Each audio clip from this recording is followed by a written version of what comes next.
With almost 200,000 hotels on the planet, it takes something special to stand out from the crowd. Some hotels achieve a status that goes beyond 5 stars. Partner service. You have everything you could possibly want.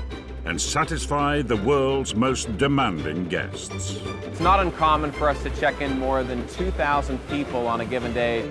This is where Clark Gable walked. This is where Marilyn Monroe walked. This is where stars of today walk. It is no surprise for a guest to spend anywhere between $70,000 and $90,000 on room service alone. Today, we're checking into one of London's most fashionable hotels. Smart people call it the Dorch, and it was smart right from the start. There's always a chance that you're going to turn around and Jennifer Lopez or Tom Cruise are checking in. A royal favourite. Prince Philip had his stag do that. They actually smashed the light bulbs so they couldn't take any further photos of any shenanigans. With a racy past. Sex workers would come on their breaks and the staff of the kitchen would supply them with Bovril. To find out what it takes... And one of the managers came out and he said, there's a chap in the bar, we'd like him to leave. And at the end of the bar was sitting one of the grey bubbers. To be one of the world's greatest hotels.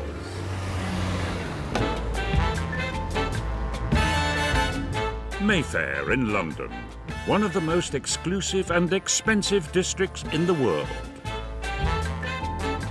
Renowned for upscale boutiques selling outfits that cost as much as a car.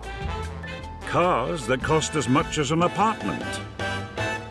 Apartments that cost as much as a small country.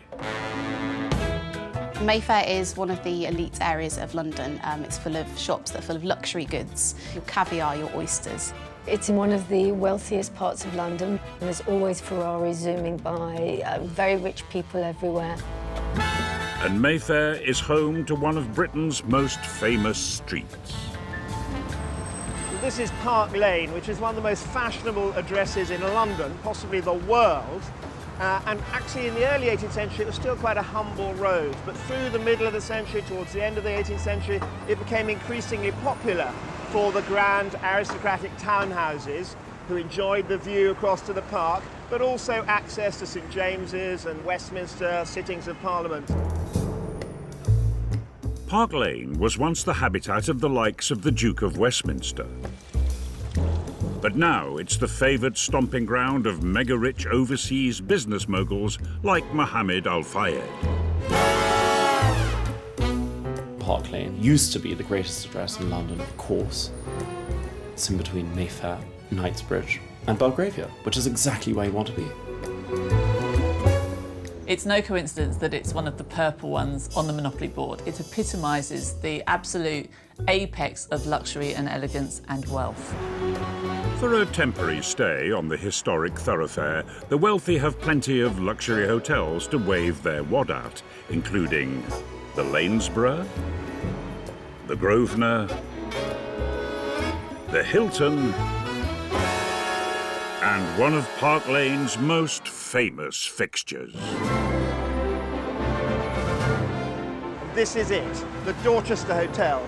Smart people call it the Dorch, and it was smart right from the start when it opened in 1931.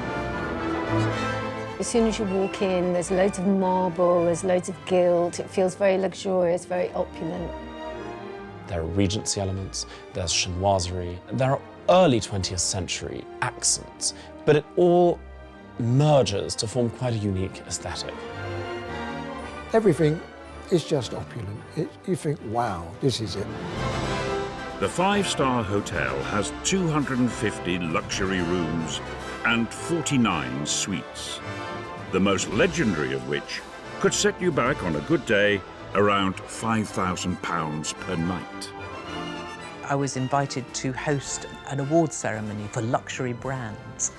And it really was a night of luxury because I was given a suite. I had a suite at the Dorchester. I couldn't believe it. I mean, I ran around it. It took quite a long time to run around it.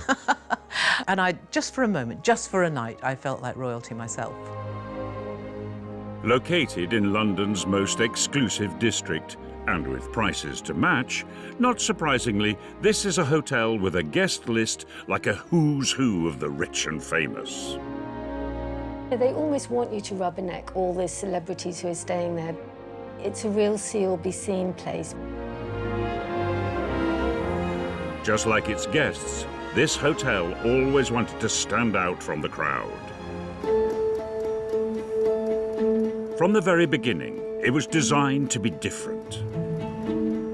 The Dorchester is like a great concrete ocean liner that has somehow stuck in dry dock on the edge of Park Lane. It's a kind of monumental building. It's a modern-looking building. The intention was to create one of the largest, most up-to-date and expansive hotels that could be built at the time. In this part of fashionable Mayfair, that was quite a step forward from the grand Edwardian hotels that still marked kind of high society taste at that time. The competition is rather kind of elderly looking and enervated by this point. The Savoy reeked of the Victorian age. The Ritz was also really a kind of a building that conjured the atmosphere of France in the late 1890s. But the Dorchester used modernity to attract people inside.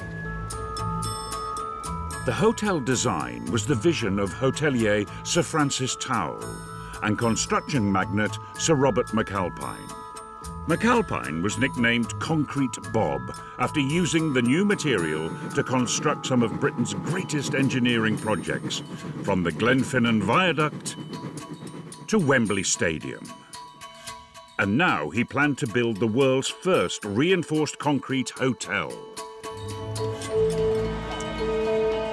The building of the Dorchester Hotel was a massive operation. An excavation of 40,000 tonnes of earth to provide a massive basement superstructure that both was the foundation for the building but also provided all those up-to-date technology and services that made this hotel so special and an advance on the great hotels of the pre-First War period. It was a very modern building. McAlpine said of it that if you'd seen it during construction, then you would have seen this giant steel bird cage.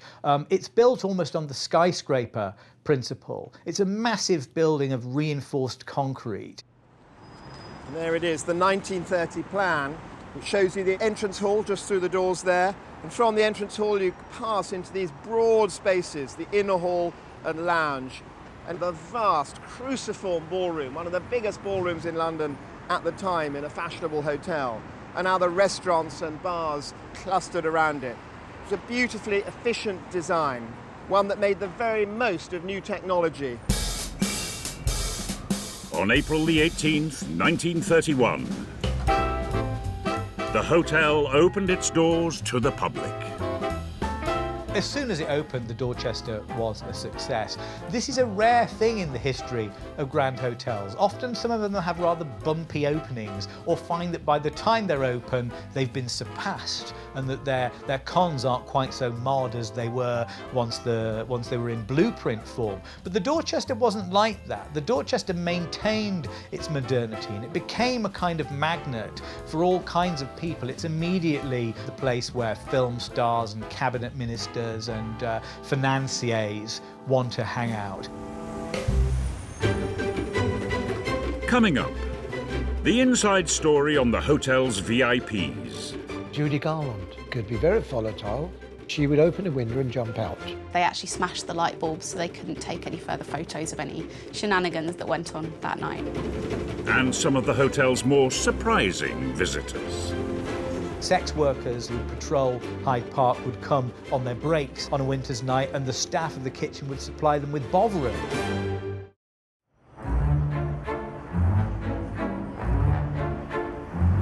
Amongst the luxury car dealerships and billionaire apartments of Park Lane stands one of London's most legendary and pioneering hotels. When someone says the Dorchester to me, the first thing that comes to mind is absolute indulgence and opulence. When it was opened in 1931, it was revolutionary in the hotel world. The first reinforced concrete hotel ever built, and like nothing London had ever seen. It was built by Sir Robert McAlpine, who really wanted to have one of the top luxury hotels in Europe.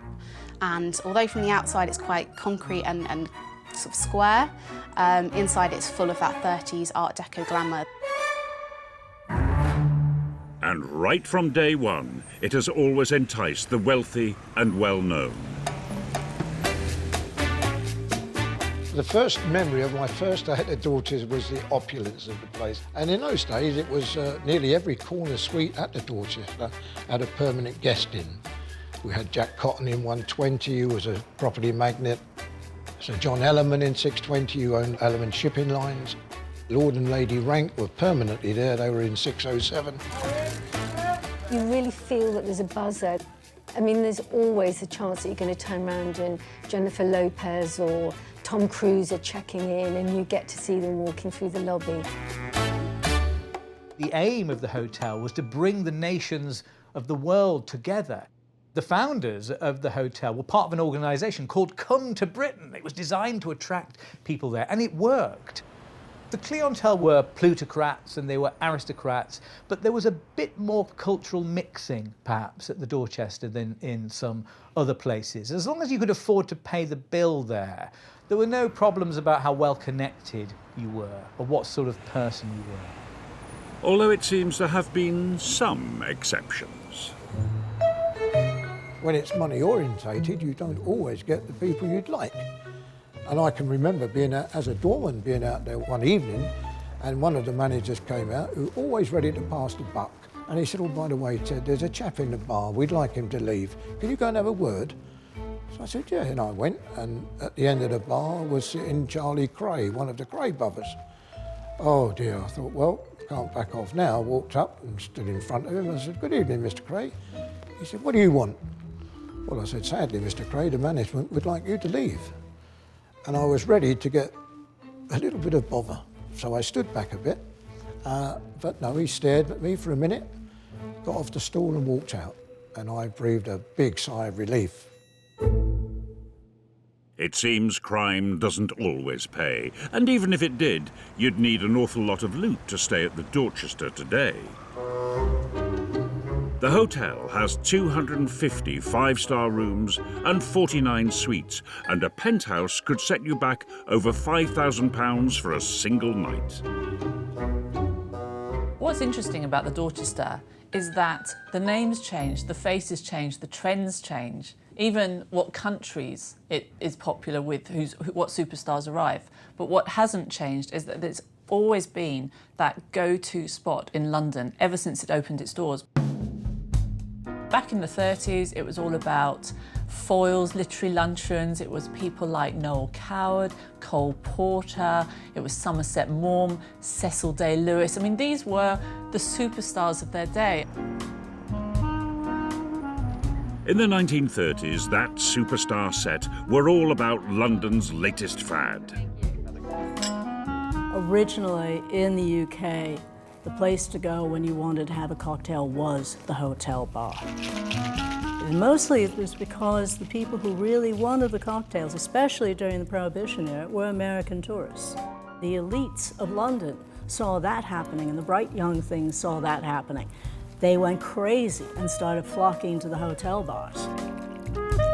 Just 7 years after opening, in 1938, the hotel decided to up its reputation as London's most modern hotel by redesigning the bar and poaching the best barman in the capital from rival hotel, the Savoy.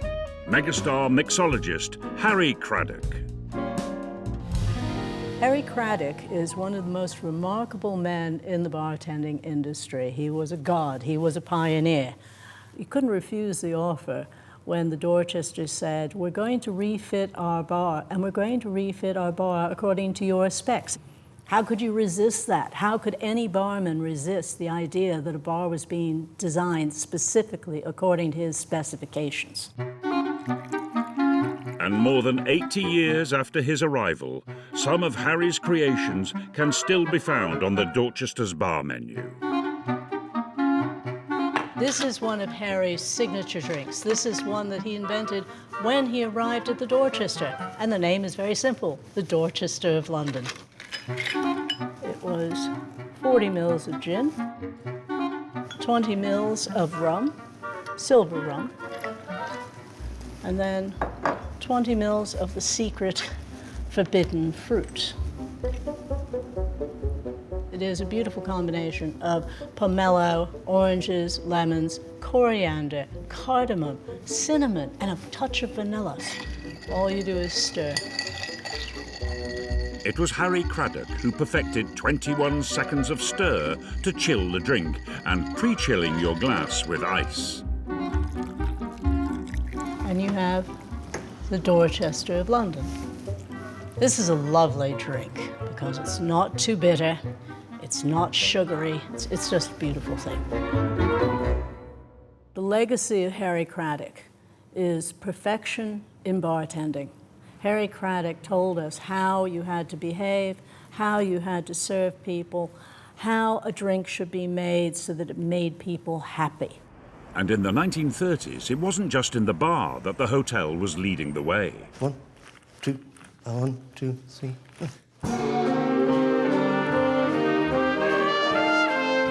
The Dorch was the undisputed capital of the hottest, sexiest music of the era.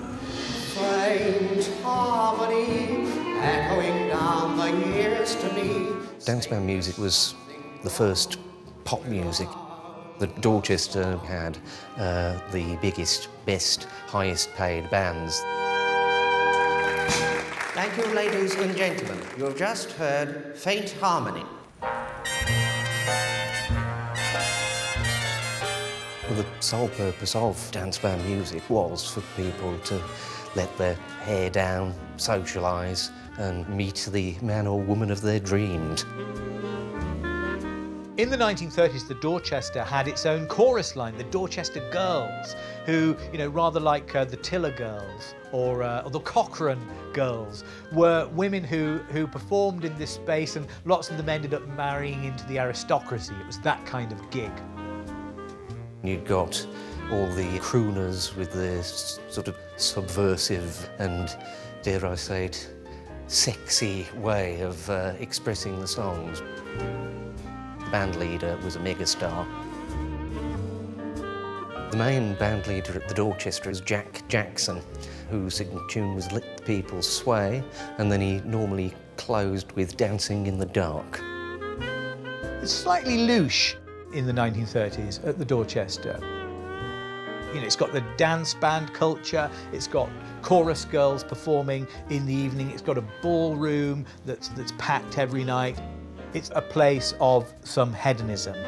And that was where people would go to listen to the popular music and hopefully come away with somebody on their arm, so to speak.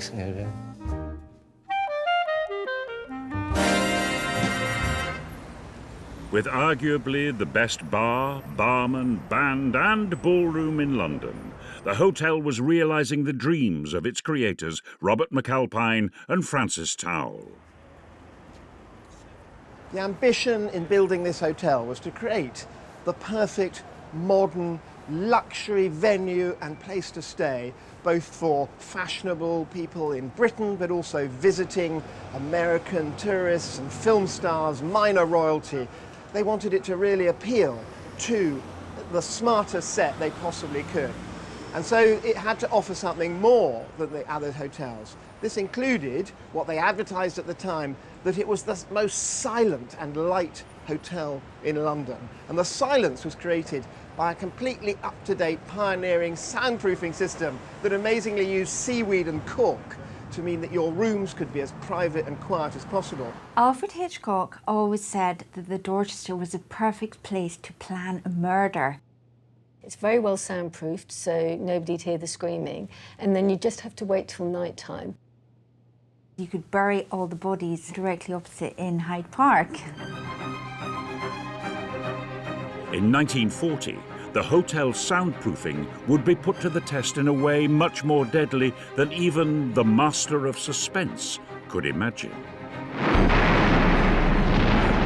During the Blitz, London was an extremely dangerous place to be.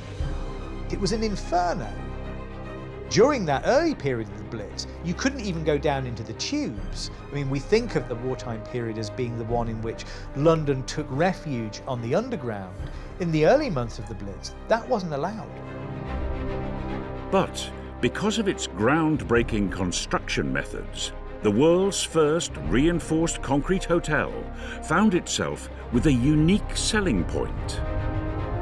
It's considered one of the safest places to be in the Second World War in London, and becomes the haven, the gilded refuge, if you like, for not just high society, but politicians and diplomats. At the Dorchester, you had a strong chance of survival, even if the hotel had been hit directly. It has this 3-foot thick raft of concrete sitting over the floor of the building.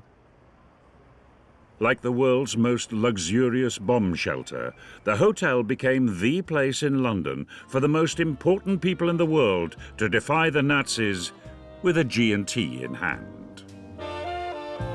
It was actually where Winston Churchill spent a lot of time, and he built an extra wall there, made him feel even safer. Also, Eisenhower planned the Normandy invasion there. It was somewhere where people really felt safe, and things carried on like parties and balls, despite the fact of the austere times. It was filled with people who were plotting the future of the nation in those dark days. But life continued in some ways quite as normal in high society at the Dorchester. The band carried on playing, the restaurant kept on serving. The band became so relaxed about performing through the bombing that when they heard an incendiary drop, which always had a certain number of blasts to it, they broke off the song that they were playing and went into the Anvil chorus from Il Trovatore and let the Luftwaffe play every other note. And I think it was important that it became a sort of morale-boosting exercise, that if the Dorchester didn't fall, at least it was a bit like the Queen Mother saying she refused to leave London. I think it was a case of the band must play on, so the Dorchester's doors must stay open and the music will continue to waft from it. And it also has this kind of sexual economy going on around it. There was an air vent at the back of the Dorchester that was known as the hot plate, where sex workers who would patrol Hyde Park would come on their breaks, effectively lean against this warm space that would keep them cosy on a winter's night, and the staff of the kitchen would supply them with Bovril to keep them going. When the war ended in 1945, much of London was in ruins. The hotel, though, had escaped relatively unscathed. Even though it had a few near misses, the Luftwaffe came quite close at times. All it really suffered was a few broken windows. In fact, Betjeman writes a famous line about the shining ones who dwell safe in the Dorchester Hotel. Coming up, a brand new group of shining ones arrive on the scene. They epitomise the absolute cream of London society. And the hotel goes all out for luxury. The Dorchester invited him to create the most spectacular hotel suite in the world.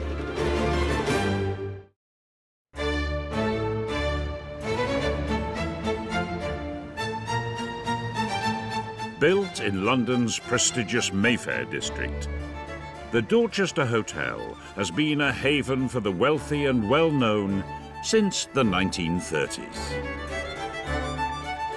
I'm a real pain. I'm actually a very easygoing person, but for certain things, I want it my way. For instance, I don't like a duvet because it's too hot for me, and I can't stand it. I feel like I'm suffocating.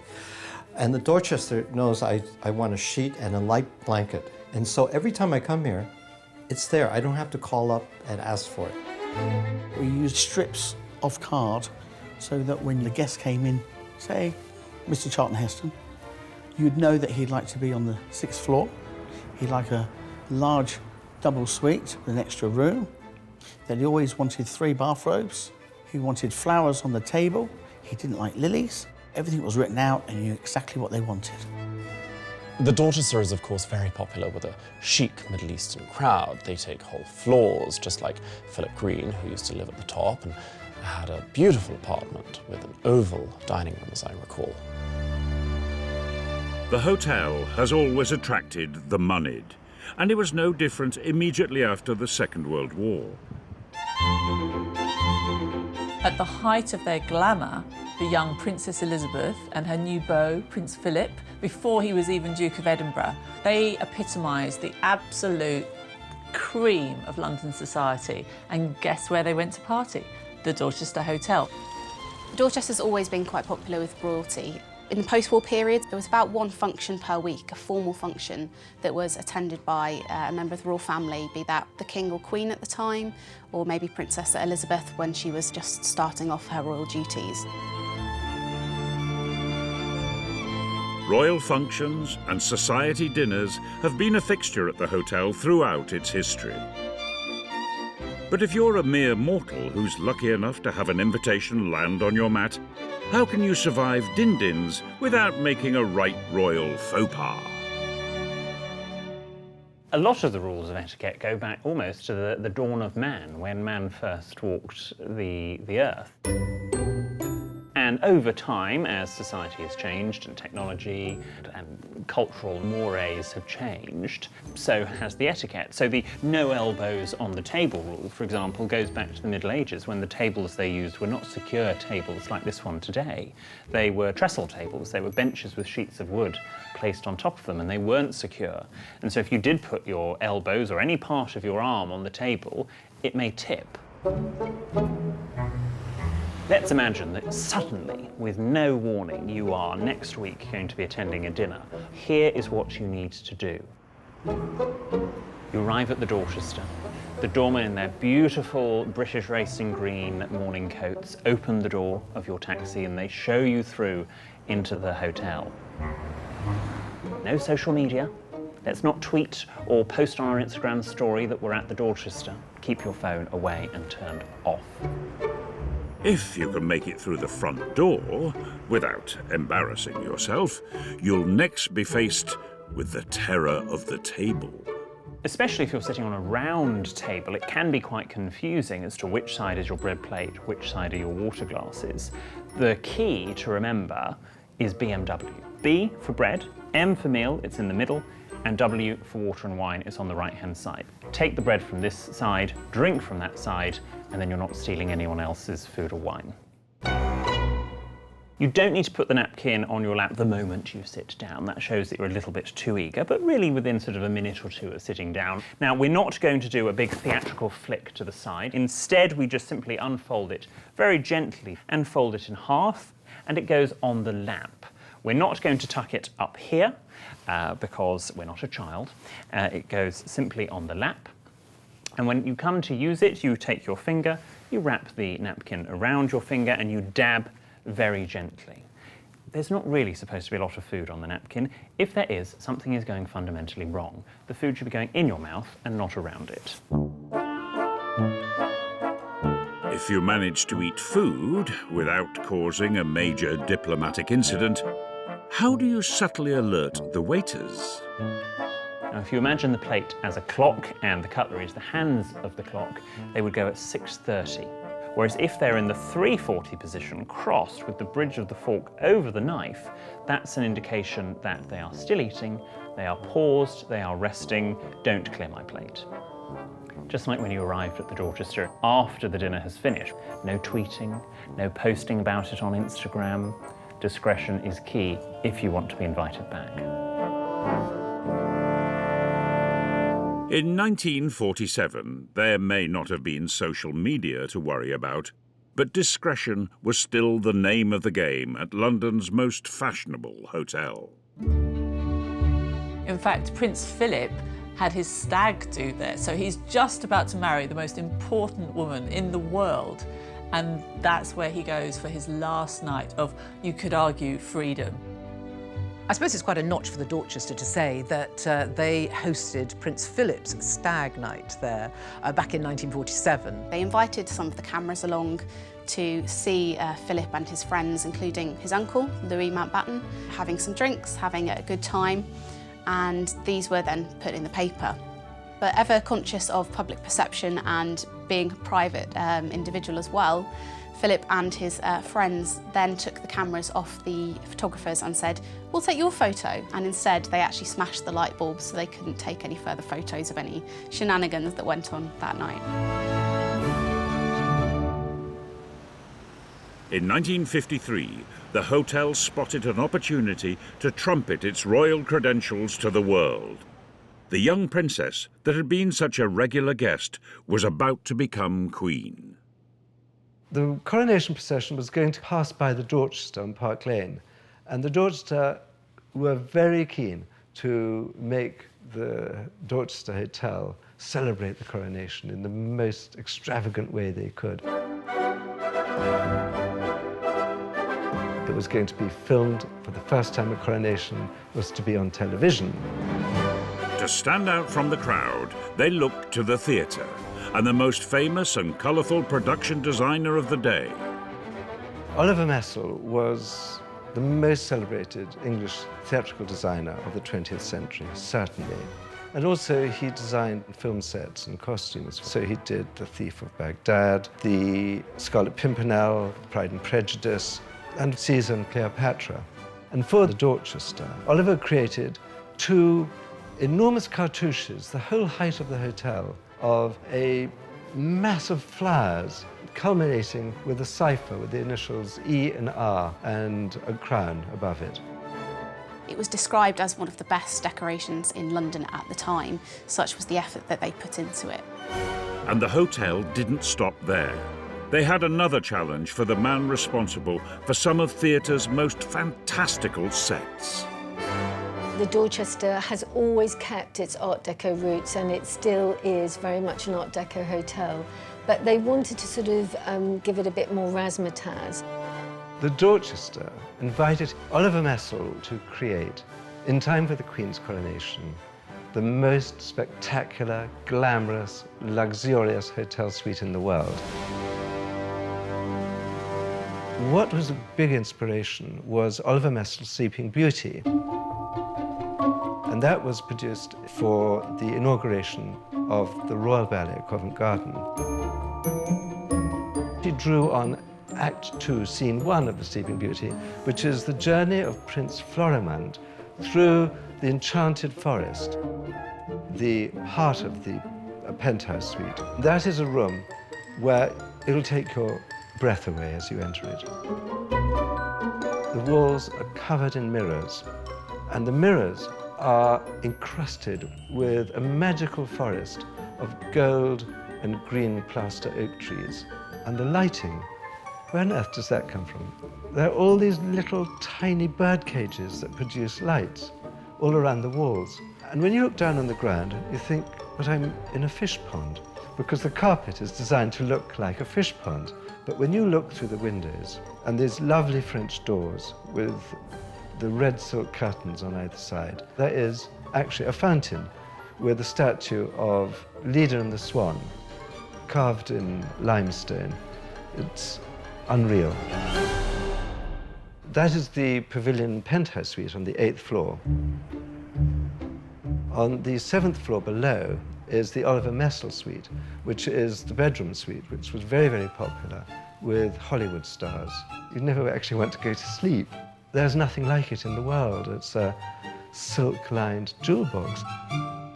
Actually, I was so lucky if I was doing a late shift and an early start and they had an empty room or a suite, they'd say, would you like to stay the night? And I've stayed in most of the best suites. Oliver Messel Suite, well, it used to attract Julie Andrews, Shirley Bassey. Nearly all the celebrities went up there because they were very expensive suites. In '53, to stay in the Oliver Messel Suite would cost you the princely sum of £40 or £50. I dread to think what it might be today.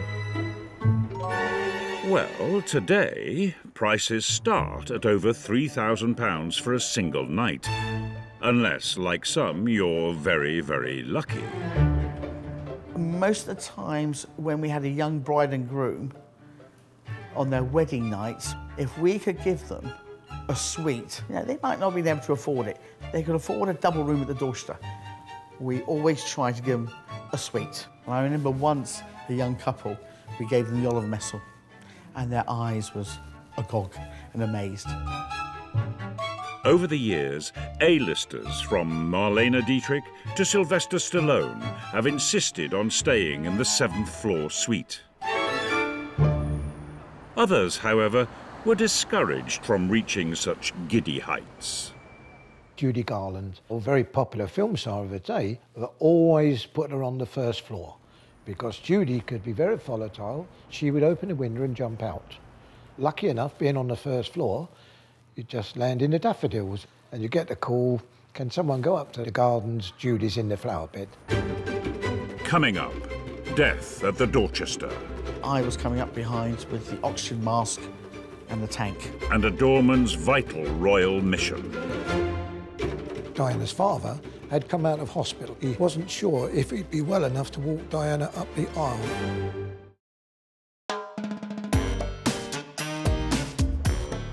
London's luxury Mayfair district has Michelin-starred restaurants coming out of its diamond-studded ears.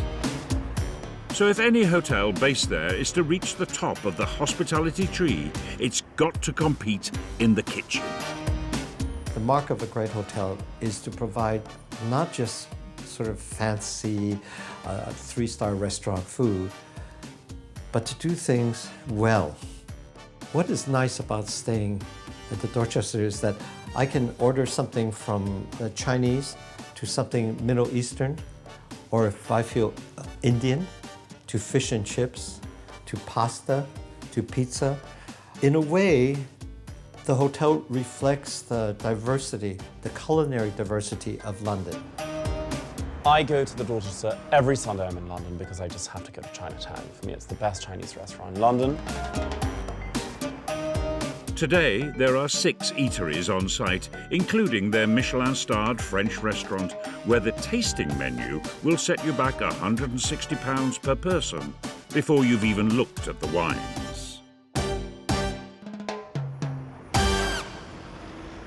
I've eaten at Alain Ducasse there, which is one of the very few 3 Michelin-star restaurants in London. It's quite a plain room, but it's got this sort of like strange feature, which is you can sort of dine in the middle of it, and you're behind these, I think there's 4,000 fibre optic lights and a sort of gauze curtain, so you can see everybody else in the dining room, but nobody can see you.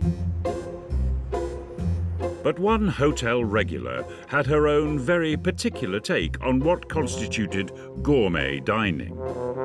If there's one official queen of the Dorchester Hotel, I think we would have to say it's Elizabeth Taylor. I mean, she went on honeymoon there 5 times, so she clearly had an enduring love of the hotel that didn't last for her husband's. The Dorchester kitchen was one of the largest kitchens in the world and supported probably one of the largest brigades of chefs in the world.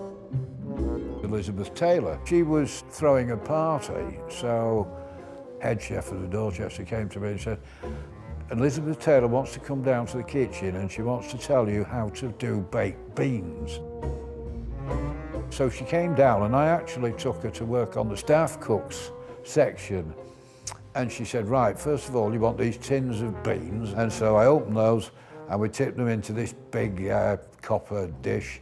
Then we put Muscovado sugar. Then we put crushed crisps. Then we put deep-fried crispy onions on the top. And then we baked them in the oven. And she said, oh, that'll be perfect. And I went, fine. Taylor played out much of her incendiary romance with Richard Burton at the hotel. I think Taylor and Burton had some of their best fights at the Dorchester. When the drink was running, they were very good at it. But they weren't the only megastars whose passion overflowed on Park Lane.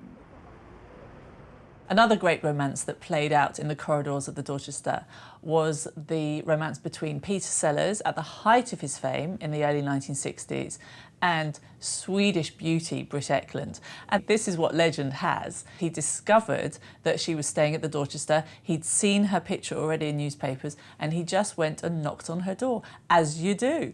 It worked. 10 whole days later, they were married. Peter Sellers continued to be a regular hotel guest until one fateful day in 1980. I was on duty and the male secretary of Peter Sellers rang through to say he couldn't wake Mr. Sellers. Straight away, seconds, we had the reservations manager, the hotel sister, rushing upstairs to the suite, and I was coming up behind with the oxygen mask and the tank. I got there 8 seconds after they were in the room, and I realised something was really serious. Taken by ambulance to hospital, and he passed away. Peter Sellers suffered his what turned out to be fatal heart attack. So it was clearly quite a significant place for him one way or another.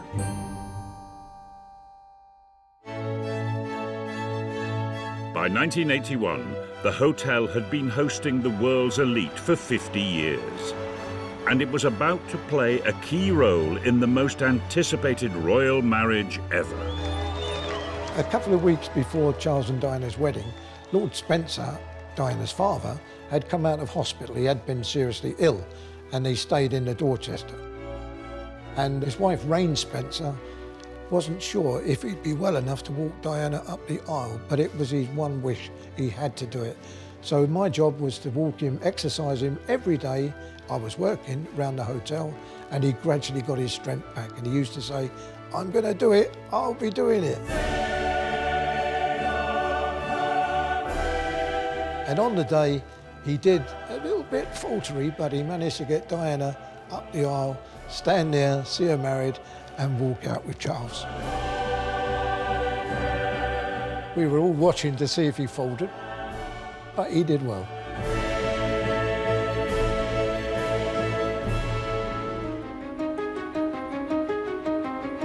Just like the monarchy, this historic hotel has had its ups and downs, but seems destined to remain a fixture in the British way of life. In 100 years' time, the Dorchester will still be there because it's so strong, it's probably impossible to knock down. I think what sets the Dorchester apart is that it is just more sociable than the other hotels, and it also has really down-to-earth service. I think the Dorchester can run and run because it doesn't try to update itself and accommodate to the new eras. It's never out of date because it's just stuck. It's kind of created its own time warp, and it celebrates that.